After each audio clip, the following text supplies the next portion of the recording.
This illustration deals with overload protection using surge protective devices, SPDS. In accordance with the NEC new Article 242, and we're dealing with Part 2. But notice Part 1 is scope and other articles.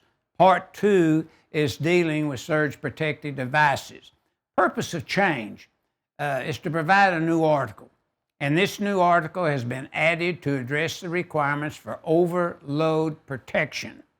This new article relocates Articles 280 for surge arresters and Article 285 for surge protective devices into a new Article 242.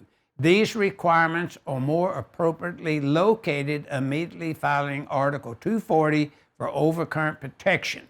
The requirements are reformatted into a single article for clarity and usability.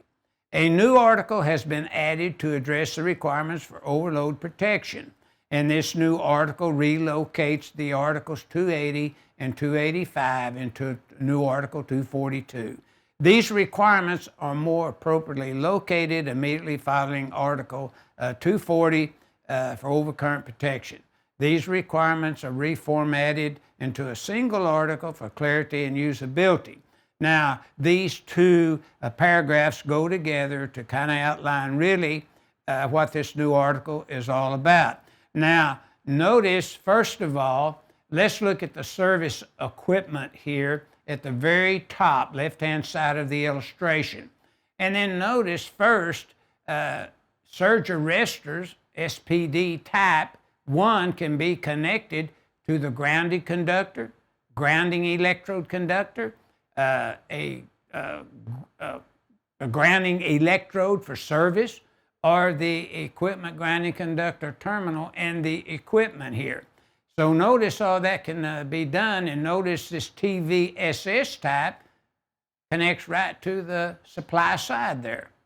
Or you could have one with an overcurrent device connected to it ahead of it also.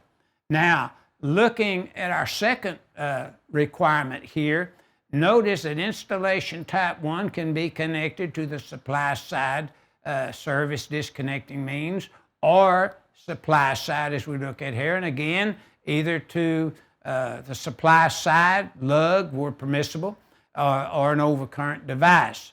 And then thirdly, SPT type 2 can be connected anywhere on the load side of the service overcurrent device, such as computers and things, again, to reduce the amount of surge energy that might hit this computer room area and damage computer components and so forth, fry the boards and that kind of thing.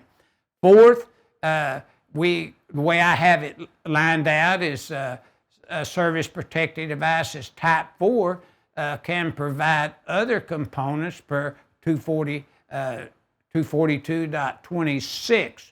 Now, I would like to kind of remind you that the overload protection, surge protection, SPDs, 1,000 volts or less, Part 2 to Article 242 would contain, number 1, uses not permitted, 242.6.